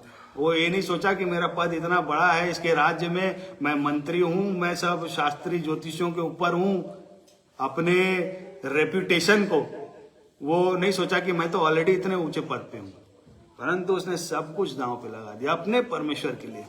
नहीं परमेश्वर, चाहे कुछ हो जाए पिता, मैं चाहे मरना पड़े, चाहे सबके सामने मेरा ठट्टा हो, चाहे जो कुछ भी हो जाए परमेश्वर, लेकिन इस वचन से, इस सत्य जीवन से किसी भी प्रकार से मैं पीछे नहीं हटूंगा। आज क्या हमारे पास में जीवन है? आज हमको जांचना है, मेरे को अपने जीवन को जांचना है, हम सबको अपने जीवन को जांचना चाहिए।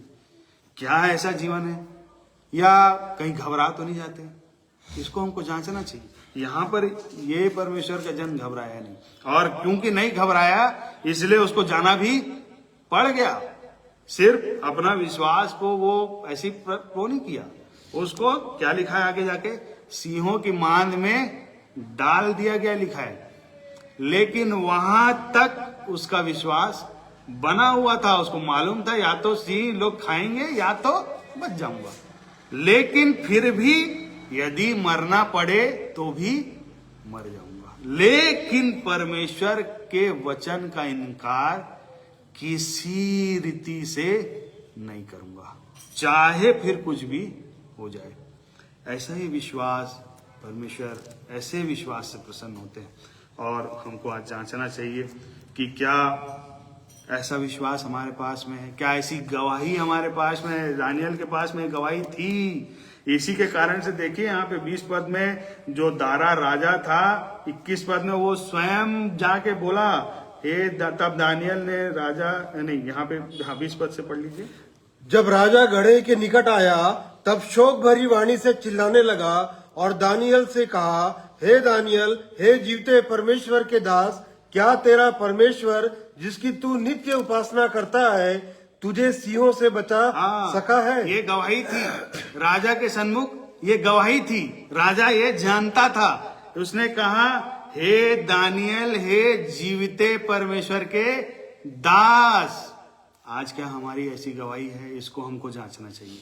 क्या जिनके साथ हम उठते बैठते हैं, जहां कार्य करते हैं, जहां पे जाते हैं, क्या उनके बीच में मेरी ये गवाही है। क्या वो लोग बोलते हैं जिस प्रकार से राजा ने कहा, हे दानियल, हे जीविते परमेश्वर के दास, जिसके सन्मुख तू, जिसकी तू नित्य उपासना करता है, क्या वो सचमुच में जीवित है? क्या उसने तुझे बचा लिया है? और आगे जाकर देखते हैं, आगे लिखा है, तब दानियल ने राजा से कहा, हे राजा, तू युग युग जीवित रहे।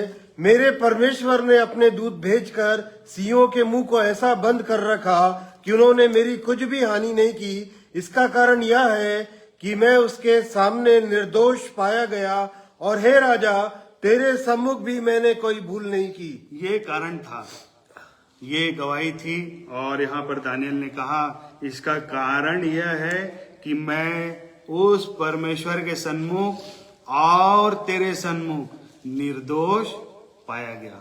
मतलब परमेश्वर के सन्मुख और मनुष्यों के सन्मुख निर्दोष जीवन, कोई भी दोष, किसी भी प्रकार का दोष वो पाया ना ही परमेश्वर के सन्मुख कोई दोष पाया गया, ना ही मनुष्यों के सन्मुख कोई दोष पाया गया। और इस कारण से लिखा है, ओ परमेश्वर ने अपने दूत को भेज कर इन सिंहों के मुंह को बंद कर दिया। और हमको भी जांचना चाहिए। तब यहाँ पे लिखा है, तब राजा ने बहुत आनंदित होकर दानियल को गड्ढे में से निकलने की आज्ञा दे दी। ओ जान गया राजा भी कि सचमुच में इसका परमेश्वर जीवित परमेश्वर है, सचमुच में इसके साथ चलता है, वो सचमुच में इसके साथ रहता है। वो कैसा अद्भुत और धन्य परमेश्वर है। और हमको भी जांचना चाहिए, क्या हमारे पास में ऐसी गवाही है, क्या ऐसा जीवन है? और यदि ऐसा गवाही रहेगा या ऐसा जीवन रहेगा, तब तो वो परमेश्वर की महिमा हमारे जीवन से भी हो सकती है। जिसके लिए परमेश्वर ने हमें चुना है, जिसके लिए परमेश्वर ने हमें बुलाया है, जिसके लिए परमेश्वर ने हमें सुंदर जीवन दिया है, कि हम उस परमेश्वर को अपने जीवन से प्रकट कर दें, उठते बैठते प्रकट कर दें, अपने बोली भाषा से प्रकट करें, अपने विचारों से प्रकट करें, अपना सब कुछ से उस परमेश्वर को प्रकट करें। वो परमेश्वर की महिमा ही हमारे जीवन में सब कुछ हो जाए। जो कुछ भी करूंगा परमेश्वर, हे पिता, आपकी महिमा के लिए करूंगा, फिर चाहे उसका मेरे को कैसा भी नुकसान उठाना पड़ जाए, लेकिन किसी भी रीति से संसार के साथ, राजा के भोजन के साथ समझौता नहीं करूंगा। दानियल ने मन में ठाना हुआ था पूरी रीति से, चाहे कुछ हो जाए। और आगे जाकर देखते हैं कितना सुंदर उसके जीवन में परमेश्वर ने काम किया। और एक और बात को यहाँ पे देखेंगे, यहाँ पे लिखा है 9वें अध्याय में, इसका 20 पद से पढ़ लेंगे। इस प्रकार मैं प्रार्थना करता और अपने इस्राएली जाति भाइयों के पाप का अंगीकार करता हुआ अपने परमेश्वर यहोवा के सम्मुख उसके पवित्र पर्वत के लिए गिड़गिड़ा कर विनती करता ही था। ये जीवन, प्रार्थना का जीवन। और किसके लिए प्रार्थना कर रहा है? अपने जाति भाइयों के पाप का अंगीकार करता हुआ लिख रहा है। मतलब अपने लोगों के लिए प्रार्थना कर रहा था। अपने विषय में तो उसने पहले ही से कहा था कि ओ, इसका कारण यह है कि मैं परमेश्वर के सन्मुख और मनुष्य के सन्मुख निर्दोष पाया गया। लेकिन यहाँ पर किसके लिए प्रार्थना कर रहा है? अपने लोगों के लिए गिड़गिड़ा के प्रार्थना कर रहा है। अपने लोगों की दशा के लिए प्रार्थना करता रहा होगा। और जो इजरायली बंधुआई में गए थे उन सबों के लिए प्रार्थना करता रहा होगा। ओ परमेश्वर के सन्मुख आके 3 बार प्रार्थना करता था लिखा है। और उसके पास प्रार्थना का जीवन था, अपने लोगों के लिए गिड़गिड़ाने का जीवन था, अपने लोगों के लिए बोझ था, बोझ से भरा हुआ था वो। इसलिए वो ऐसा गिड़गिड़ा रहा था, उनके पापों का प्रायश्चित, उनके पापों का अंगीकार कर रहा था, अपने और अपने जाति भाइयों। ऐसा ही जीवन हमारे पास भी इस नए वर्ष में हो जाए, ये हम में से हर एक की प्रार्थना होनी चाहिए। ओ अपने लोगों के लिए प्रार्थना, ओ परमेश्वर के उन सभी भेड़ों के लिए प्रार्थना जो अभी भेड़शाला में नहीं आई हैं। ओ परमेश्वर के लिए खड़े होने का जीवन, ओ परमेश्वर के लिए जाने का जीवन। ओ परमेश्वर तू भेज, मैं जाऊंगा। यशायाह ने कहा, हे परमेश्वर मैं यहाँ हूं, तू भेज, कहाँ जाना है, मैं जाऊंगा परमेश्वर। ऐसा जीवन, ओ अपने लोगों के लिए जीवन, ओ उनके लिए गिड़गिड़ाने का जीवन, उनके लिए प्रार्थना करने का जीवन। कोई अपने अपने लोगों को जब देखे, यदि किसी के जीवन में कुछ दिखाई दे तो उनके लिए गिड़गिड़ा कर प्रार्थना करने का जीवन, उनको समझाने का जीवन, उनसे संगति करने का जीवन, यहाँ पर हम दानियल के जीवन में पाते हैं। तब लिखा है, तब वह पुरुष जिब्राइल जिसे मैंने उस समय देखा था, जब मुझे पहले दर्शन दिया था, उसने वेग से आज्ञा पाकर सांझ के अन्य बलि के समय को छू लिया और मुझे समझाकर मेरे साथ बातें करने लगा, हे दानियल, मैं तुझे बुद्धि और प्रवीणता देने को अभी निकल आया हूं, और जब तू गिड़गिड़ा कर विनती करने लगा तब ही इसकी आज्ञा निकली, बोल रहा है। इसलिए मैं तुझे ये बताने आया हूं कि तू अति प्रिय ठहर गया है। ओ परमेश्वर की दृष्टि में अति प्रिय ठहर गया है। तो आज हमको भी जांचना चाहिए अपने जीवन को, क्या हम भी अति प्रिय ठहरना चाहते हैं, और क्या मैं अति प्रिय ठहरना चाहता हूं? और यदि अति प्रिय ठहरना चाहता हूं, परमेश्वर, यदि मेरी इच्छा अभिलाषा है कि वो परमेश्वर मेरे लिए भी ये बातों को कहे, तो हमको भी ऐसे ही ये जीवन, जो विश्वास का जीवन, जो कार्यों में प्रकट हो, ये जीवन हमको भी दिखाने की आवश्यकता है। वो समर्पण, वो प्रेम दिखाने की आवश्यकता है परमेश्वर के सन्मुख और मनुष्यों के सन्मुख, निर्दोष जीवन। तब एक दिन अवश्य ये बात मेरे लिए और हम सब के लिए परमेश्वर अवश्य ही कह देंगे, ये धन्य और विश्वास योग्य दास, मेरे राज्य में आओ। और यदि हम चाहते हैं कि ये सचमुच में परमेश्वर हमारे लिए कहे, तो आज हमको अपने जीवन को बहुत गंभीरता से आज जांचने की आवश्यकता है। एक वचन है अय्यूब उसका 11 अध्याय और उसका 13 पद से, देखिए क्या लिखा है। अय्यूब 11 अध्याय और उसका 13 पद से आगे, यदि तू अपना मन शुद्ध करे और ईश्वर की ओर अपना हाथ फैलाए और जो कोई अनर्थ काम तुझसे होता हो उसे दूर करे और अपने डेरों में कोई कुटिलता न रहने दे, तो तू निश्चय अपना मुंह निष्कलंक दिखा सकेगा और तू स्थिर होकर कभी ना डरेगा। हाँ, देखिए कितना सुंदर यहाँ पर ये हम में से हर एक की प्रार्थना होनी चाहिए इस नए साल में, साल भर। यहाँ पे लिखा है, यदि तू अपना मन शुद्ध कर ले और ईश्वर की ओर अपना हाथ फैलाए और जो कोई अनर्थ काम तुझसे होता है यदि उसे दूर कर दे और अपने डेरे में कोई कुटिलता ना रहने दे। डेरा मतलब ये शरीर, इसमें कोई कुटिलता ना, तो तू निश्चय अपना मुंह निष्कलंक दिखा सकेगा और तू स्थिर हो जाएगा, लिखा है, और कभी ना डरेगा। और 17 पद में लिखा है, और तेरा जीवन दोपहर से भी अधिक प्रकाशमान होगा और चाहे अंधेरा भी हो तो भी वह भोर सा हो जाएगा। तब तुझे तब तेरा जीवन दोपहर से भी अधिक प्रकाशमान होगा, लिखा है। और सचमुच में हमको ऐसी प्रार्थना करना चाहिए, ये साल भर परमेश्वर इन वचनों के अनुसार मेरा जीवन हो जाए। परमेश्वर मेरे डेरे में कोई भी कुटिलता ना रहने पाए, या जो भी अनर्थ काम मुझसे हो रहा है परमेश्वर, उसको मैं दूर अपने जीवन से कर दूं, ताकि परमेश्वर एक दिन जब वो समय आए, या तो हमारी सांस टूटे या वो परमेश्वर का आगमन हो जाए, तब मैं निश्चय अपना मुंह निष्कलंक दिखा सकूं। ये हमारी प्रार्थना होनी चाहिए इस नए साल में। इस वचन के अनुसार हमारी प्रार्थना हो, हमें से हर एक की ये प्रार्थना हो और ऐसा ही हमारा जीवन हो। इसके लिए सचमुच में हम सबको यूं ही प्रार्थना करना चाहिए। और वैसे ही हम देखते हैं पौलुस प्रेरित के पास में वो निश्चयता थी और उसका भी जीवन बहुत खराई से भरा हुआ जीवन था। इसी कारण से, क्योंकि उसका जीवन बहुत खराई का जीवन था, एकदम परमेश्वर के संग संग चलने का जीवन था, इसी कारण से कुरिन्थियों कलीसिया को लगते समय उसने कहा कि तुम मेरे पीछे आओ क्योंकि मैं परमेश्वर के पीछे चल रहा हूं। और इस कारण से हम देखते हैं कि अपने अंतिम घड़ी में, अंतिम समयों में उसने कहा, दूसरा तीमुथियुस का 4 अध्याय और उसका 6 और 7 पद में ये वो कह पाया, क्योंकि अब मैं अर्घ के समान उंडेला जाता हूँ और मेरे कुछ का समय यहाँ पहुंचा है। मैं अच्छी कुश्ती लड़ चुका हूँ, मैं तो अपने दौड़ पूरी कर ली, मैंने विश्वास की रखवाली की है। भविष्य में मेरे लिए धर्म का वह मुकुट रखा हुआ है, जिसे प्रभु जो धर्मी और न्यायी है मुझे उस दिन देगा, और मुझे ही नहीं वरन उन सबको भी जो उसके प्रकट होने को प्रिय जानते हैं। बहुत ही सुंदर वचन है।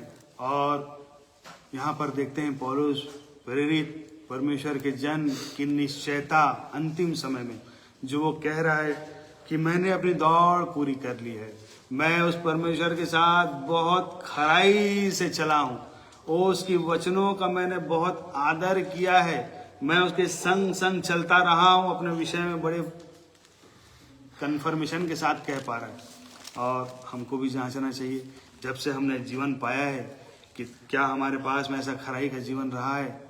क्या हम ऐसा कह सकते हैं अपने विषय में कि मैंने अपनी दौड़, या मैं अब तक जितना भी चला हूँ मैं अपनी दौड़ पूरी करता चला जा रहा हूँ? आज हमको जांचना चाहिए इन वचनों में। एक वचन और को देखेंगे, क्यों वो ऐसा कह पाया। गलतियों किताब को लिखते समय उसने कहा, 2 अध्याय उसका 20 पद में, मैं मसीह के साथ क्रूस पर चढ़ाया गया हूँ, अब मैं जीवित ना रहा पर मसीह मुझ में जीवित है, और मैं शरीर में अब जो जीवित हूँ तो केवल उस विश्वास से जीवित हूँ जो परमेश्वर के पुत्र पर है, जिसने मुझसे प्रेम किया और मेरे लिए अपने आप को दे दिया। बस हम भी, हमारी भी यही प्रार्थना या हमारा भी ऐसा ही जीवन होना चाहिए कि मैं मसीह के साथ क्रूस पर चढ़ाया गया हूँ, और अब मैं जीवित नहीं परंतु मसीह मुझ में जीवित रहता है, और मैं शरीर में अब जो जीवित हूँ तो केवल उस विश्वास से हूँ जो परमेश्वर के पुत्र पर है, जिसने मुझसे प्रेम किया और मेरे लिए अपने आप को दे दिया। यदि ऐसा ही जीवन हमारे पास हो जाए इस नए वर्ष में, तो सचमुच में आने वाला वर्ष हमारे लिए आशीषों से भरा हुआ होगा, और सचमुच में परमेश्वर के संग संग चलने का जीवन होगा, वो उसकी आत्मा से भरा हुआ जीवन होगा, और परमेश्वर हमारे जीवन के द्वारा बहुत से लोगों को और आशीषित कर सकेंगे, और हमारा स्वयं का जीवन या स्वयं का विश्वास, समर्पण और उठते ही चला जाएगा। यदि हम ऐसा अपने जीवन को जांचते हुए चलेंगे, या हर पल, हर क्षण, हर दिन यदि हम जांचेंगे, क्या सचमुच में मेरे पास में परमेश्वर क्या ऐसा जीवन है, या मैं क्या ऐसे आपके साथ चल रहा हूं बिल्कुल खराई के साथ एकदम, तभी यदि खराई के साथ चलेंगे तब तो एक व्यक्ति सचमुच में परमेश्वर के सन्मुख और मनुष्यों के सन्मुख निर्दोष ठहर सकता है। यदि खराई के साथ चलेंगे तो हम ठहर सकते हैं, और अन्यथा हमने वचन में देखा कि शरीर या संसार के साथ समझौता करना, ये तो परमेश्वर से बैर करना है, और जो कोई ऐसा करता है, जैसे हमने पढ़ा, वो अपने आप को परमेश्वर का बैरी बनाता है।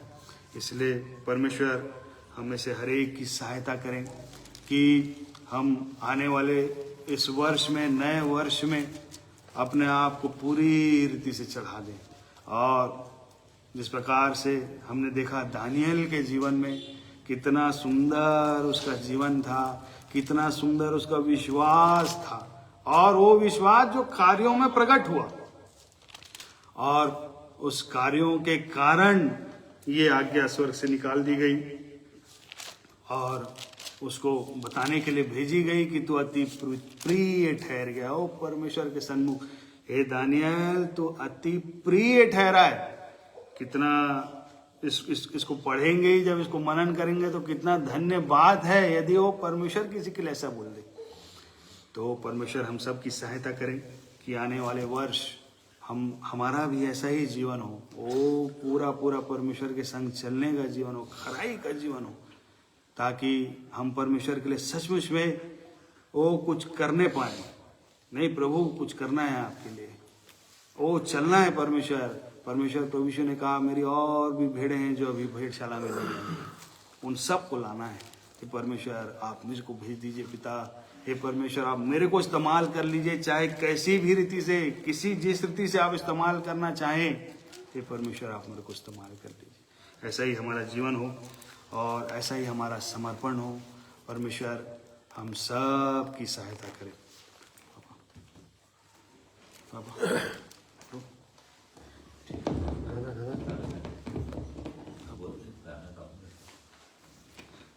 आइए गीत को भी सुनेंगे परमेश्वर की महिमा में।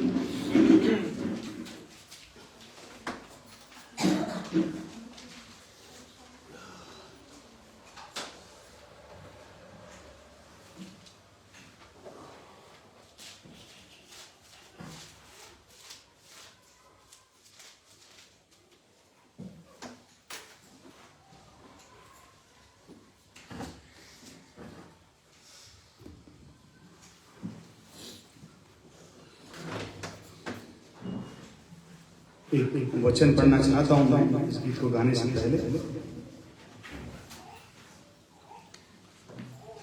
जो कि पाया जाता है अय्यूब और उसके 29 अध्याय में, और उसका 3रा पद में कुछ इस प्रकार लिखा है, जब उसके दीपक का प्रकाश मेरे सिर पर रहता था और उससे उजियाला पाकर मैं अंधेरे में चलता था।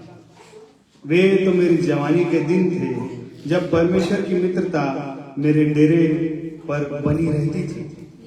यहाँ पर सुंदर अय्यूब का जीवन है जिसे हम देखते हैं कि किस प्रकार से वो परमेश्वर के साथ साथ चलने का जीवन था, किस प्रकार से वो परमेश्वर के संग संग चलता रहा, निर्दोष ठहरा और अपने जीवन से उसने परमेश्वर की महिमा की।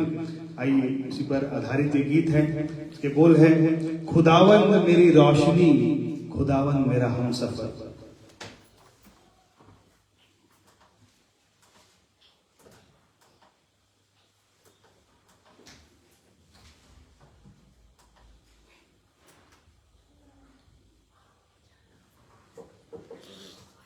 परमेश्वर हम सब की सहायता करे इस गीत के द्वारा।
सुन लेते मेरी, हर दुख में हर सुख में वो रहते करीब, पुकारूं जब भी मैं उनको सुन लेते मेरी, छोड़ा कभी ना साथ मेरा, हम साया बने रहे, आंखों में आंसू जब भी आए, प्रेम भरा स्पर्श मिला, प्रेम भरा स्पर्श मिला, प्रेम भरा स्पर्श मिला। खुदावन मेरी रोशनी, खुदावन मेरा सफर, खुदावन मेरी रोशनी, खुदावन मेरा सफर।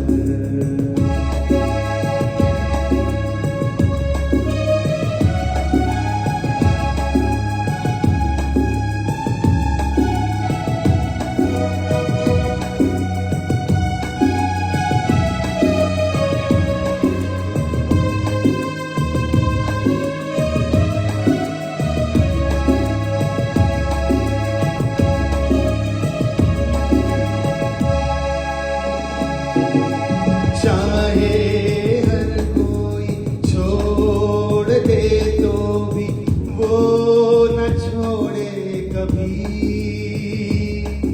पुकारूं जब भी मैं उनको सुन लेते मेरी,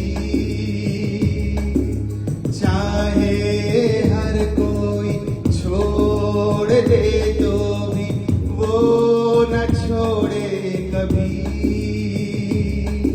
पुकारूं जब भी मैं उनको सुन लेते मेरी,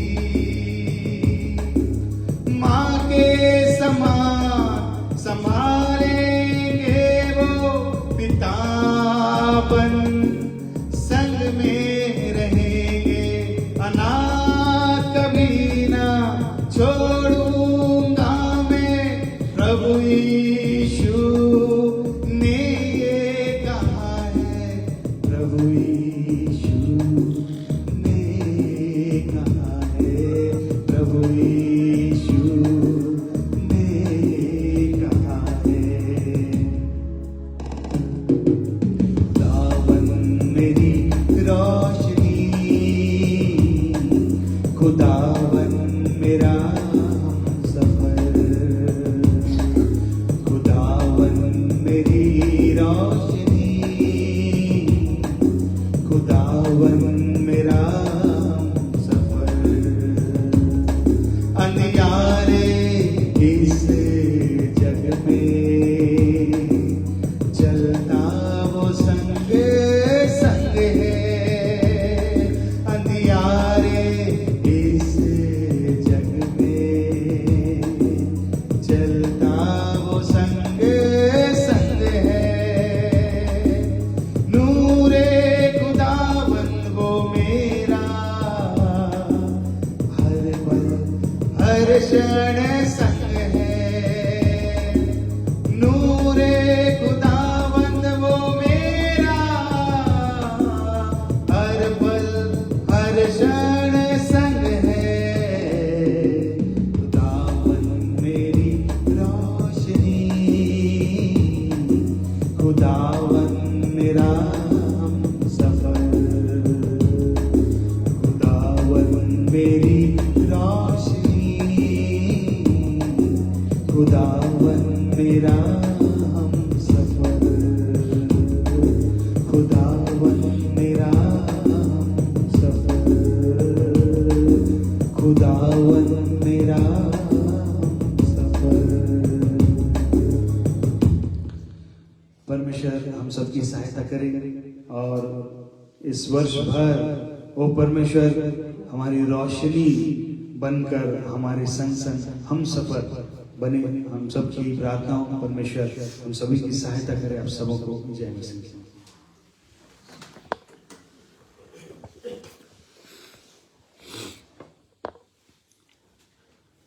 परमेश्वर के पवित्र वचन के लिए धन्यवाद करते हैं और वैसे ही सुंदर गीतों के लिए धन्यवाद करते हैं।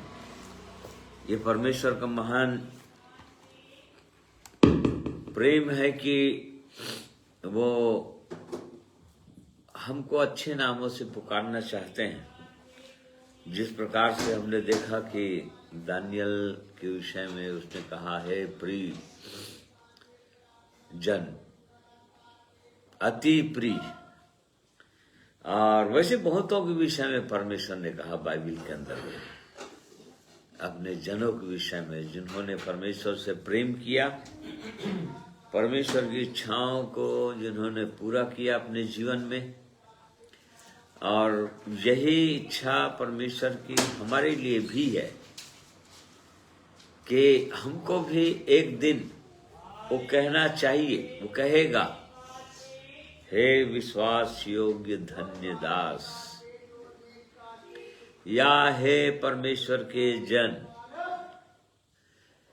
तो ये यदि परमेश्वर के जन, परमेश्वर के धन्य दास, परमेश्वर का प्रिय, यदि ये क्वालिफिकेशन हम चाहते हैं हमारे जीवन में आए, तो निश्चित रूप से वैसे ही जीवन जीने की आवश्यकता है जो परमेश्वर के वचन में है। हमने देखा यहाँ पर दानियल के विषय में देखा।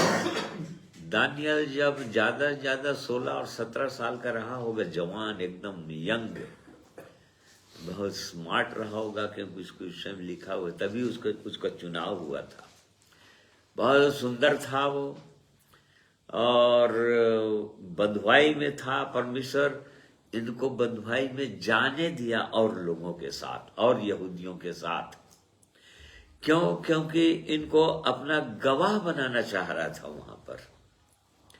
जो और बंधुआई में गए हुए थे, बहुत सारे यहूदी लोगों को बंधुआई में नबूकदनेस्सर राजा ले गया था, परंतु और बहुतों के विषय में हम उनकी गवाही नहीं सुन रहे हैं, उनके विषय में नहीं पढ़ रहे हैं कि वो लोग वहां पर परदेशी बाबुल राज्य में वो परमेश्वर के गवाह ठहरे होंगे।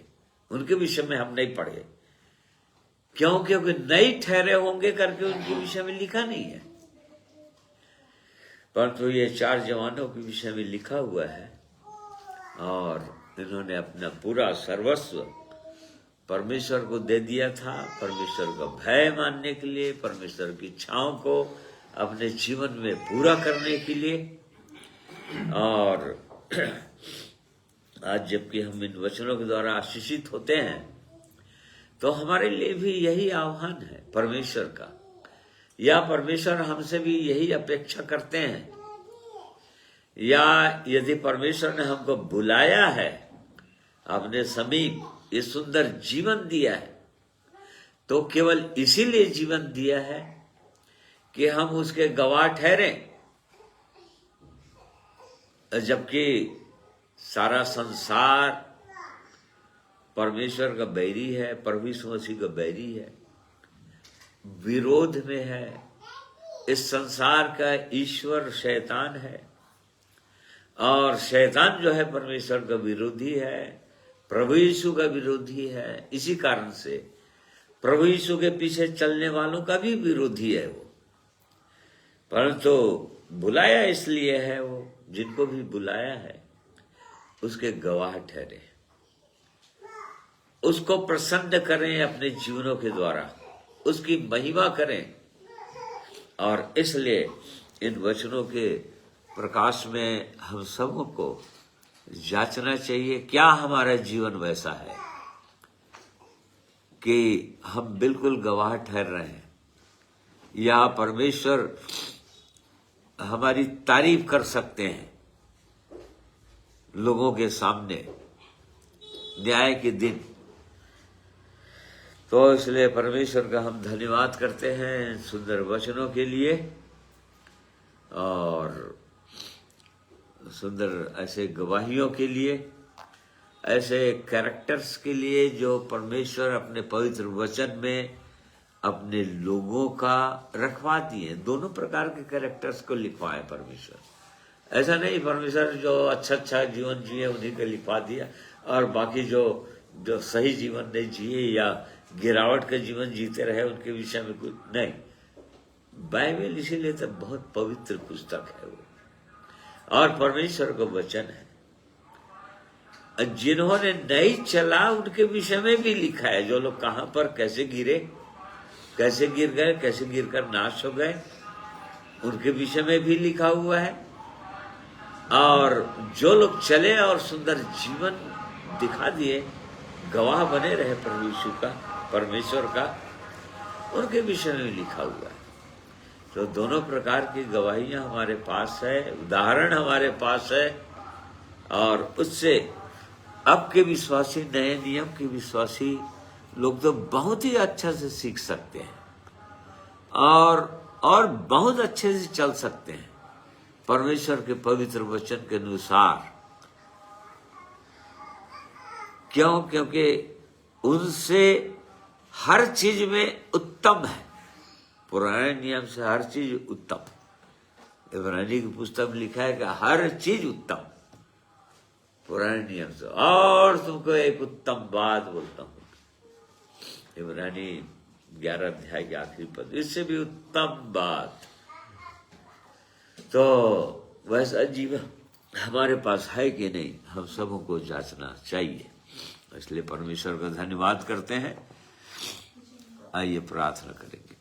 प्रेमी परमेश्वर पिता, आपका धन्यवाद करते हैं आपके पवित्र वचन के लिए, जिनके द्वारा प्रभु जी हम सीख पा रहे हैं कि हमको कैसे चलना चाहिए और किन बातों से, कैसे जीवन से आप प्रसन्न होते हैं और कैसे जीवनों से आप दुखी हो जाते हैं।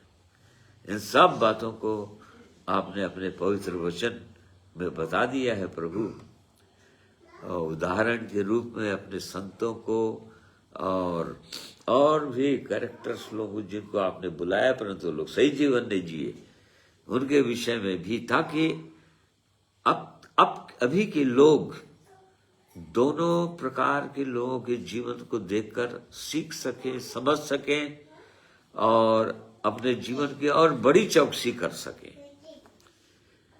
इसलिए आपके पवित्र वचन का हम धन्यवाद करते हैं, पवित्र आत्मा के लिए धन्यवाद करते हैं जो हमारा सहायक है, हमारा शिक्षक है और जिसकी सहायता लगातार हम अपने जीवनों में पाते हैं और जिनके द्वारा ही प्रभु हम और भी पवित्र हो सकते हैं। और इसीलिए आपने अपने वचन दिया, अपनी आत्मा दिया, प्रभु यीशु के लहू को हमारे लिए उपलब्ध कराया ताकि हम हर समय निर्दोष पाए जा सकें। और इसलिए अपने आप को जीवनों को आपके हाथों में सौंप देते हैं। आज के वचन बोलने में अनुपम की सहायता किया, आपका धन्यवाद करते हैं। प्यारे परमेश्वर, और भी जितने लोग जुड़े हैं सुनने में आपने सहायता किया, हर एक की सहायता कीजिए कि और भी अपना समर्पण इस वर्ष और बढ़ाएं प्रभु, और हम जहां भी रहें आपको भाते रहें, ये आपकी इच्छा है। और इसलिए सब कुछ को आपके हाथों में सौंप देते हैं। प्रार्थना को प्रभु यीशु के नाम में मांगते हैं, सुनिए, ग्रहण कीजिए। आमीन। प्रिय भाइयों बहनों, आप सबों का धन्यवाद करते हैं। आज के दिन में आपने अपना बहुमूल्य समय परमेश्वर के पवित्र वचन को सुनने के लिए दिया और परमेश्वर की सीधी इच्छा मनसा आप सबों के जीवन में पूरा होने पाए। आप सबों को जय मसीह की।